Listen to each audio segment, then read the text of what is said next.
প্রিয় medical aspirant, তোমাদের সবাইকে স্বাগতম আজকের লেকচারে। আজকে আমরা পড়বো কার্টিলেজ নিয়ে। তো চলো কার্টিলেজ থেকে মেডিকেল আসার মতো যতগুলো ইনফরমেশন আছে তার আদ্যপ্রান্ত একটু শিখে আসি। তো ফার্স্ট অফ অল তোমাকে কার্টিলেজটা একটু দেখতে হবে।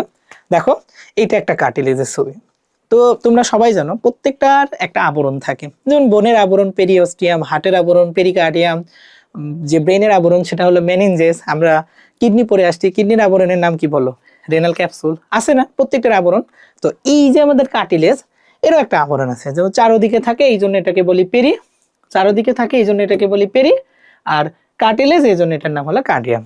তাহলে এর আবরণের নাম কি বলতো? পেরিকার্ডিয়াম।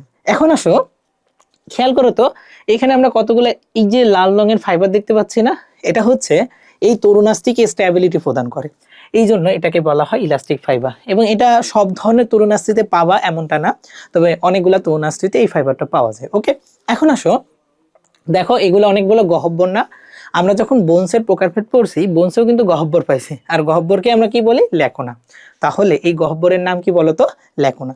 আর ল্যাকোনার ভিতরে দেখো আমাদের সেল আছে, এই সেলগুলাকে কি বলবা? তরুণাস্থি বা সেল, এই জন্য তরুণাস্থির ইংলিশ হলো কার্টিলেজ, এই জন্য এটার নাম হলো কন্ড্রোসাইট। সাইট শব্দের অর্থ কি? সেল।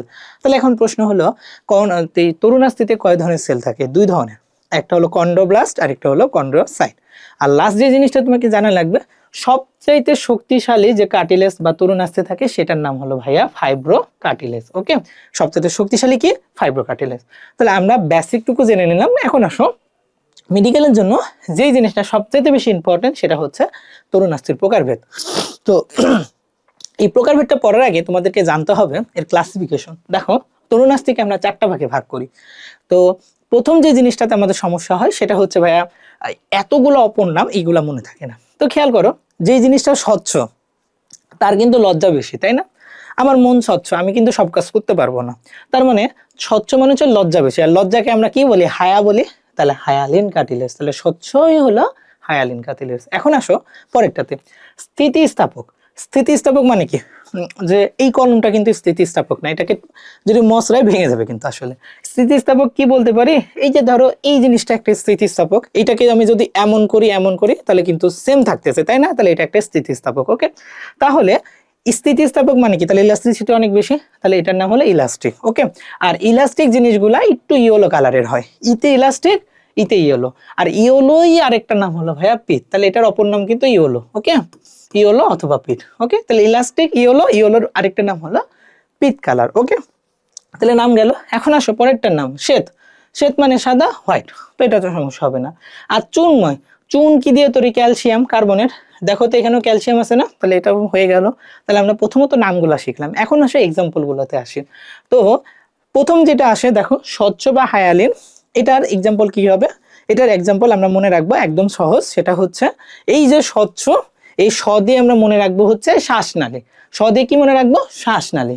তাহলে আমাদের শ্বাসনালী রিলেটেড যতগুলা বোনস থাকবে বা এক্সাম্পল থাকবে, সবগুলাই হবে হচ্ছে এই স্বচ্ছ বা হায়ালিন কার্টিলেজের ভিতরে। কি আসে প্রথমে? দেখো ট্রাকিয়া। ট্রাকিয়া দুই ভাগে ভাগ হয়ে হলো ব্রঙ্কাস, এরপরে ব্রঙ্কিওল। তো এই প্রত্যেকটাই কিন্তু আমাদের কিসের এক্সাম্পল? এই স্বচ্ছ বা হায়ালিন কার্টিলেজের এক্সাম্পল। এরপরে হচ্ছে একদম ভ্রূণ অবস্থায় আমরা যে অবস্থাতে থাকি সেটা হচ্ছে স্বচ্ছ বা হায়ালিন কার্টিলেজ। ওকে, দুইটা প্রাণীর কথা মনে রাখবা, হাঙর আর ব্যাং, এটাও কিন্তু হায়ালিন কার্টিলেজ দ্বারা তৈরি হয়ে থাকে। ঠিক আছে, আর যদি মনে রাখতে পারো ভালো, অস্থির সন্ধি।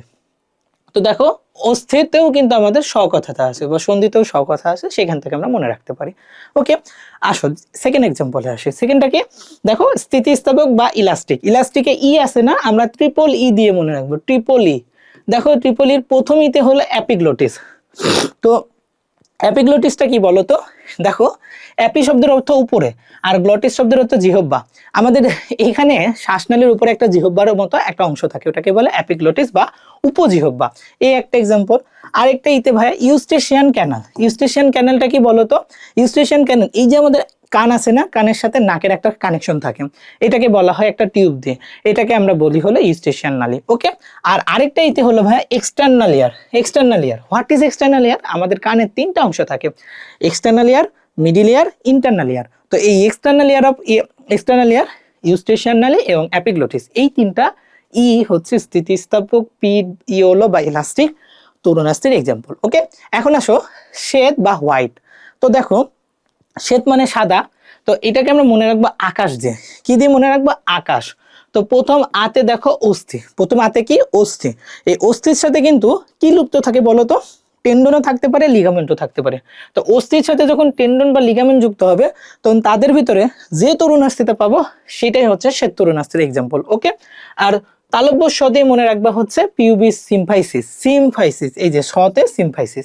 What is pubis symphysis? তোমরা হিপবোন পড়ে আসছো, দুটো হিপবোন এইভাবে কানেক্টেড থাকে। তো এই যে কানেকশনটা থাকে, এই কানেকশনে যে কার্টিলেজটা থাকে, এটাই হচ্ছে ভাইয়া এই শ্বেত তন্তুময় বা হোয়াইট ফাইব্রাসের এক্সাম্পল। ওকে। আরেকটা মনে রাখবা, আমরা ভাটিবা পড়ছি না, মেরুদণ্ড, দুইটা ভাটিবার মাঝখানে যে কানেকশনটা থাকে, ওইখানে যে তরুণাস্থিটা থাকে, সেটা হচ্ছে এই শ্বেত তন্তুময় তরুণাস্থির এক্সাম্পল। ওকে। তো আমরা এটা আকাশ দিয়ে মনে রাখতে পারি। এখন লাস্টে দেখো চুনময় বা ক্যালসিফাইড। এটা তোমরা আসলে ছন্দ লাগে না এটার জন্য, কারণ তোমরা বুঝতেই পারছো যে বোনের মেইন গঠনে 97%ই থাকে ক্যালসিয়াম। তার মানে হচ্ছে আমরা যে লং বোনগুলো পড়ি, এই লং বোনগুলোর মাথাতে যে তরুণাস্থিগুলো থাকবে, সেটাই কিন্তু চুনময় বা ক্যালসিফাইড তরুণাস্থির এক্সাম্পল। তাহলে এই চারটে এক্সাম্পল মেডিকেলে বহুবার চলে এসছে। তোমরা যদি জাস্ট এইভাবে মনে রাখতে পারো, তোমাদের জন্য কিন্তু এনাফ। তো আজকে আমরা শিখলাম তরুণাস্থি, এর আগে আমরা বোনসগুলা শিখছি। তো ধন্যবাদ সবাইকে। আসসালামু আলাইকুম ওয়া রাহমাতুল্লাহ।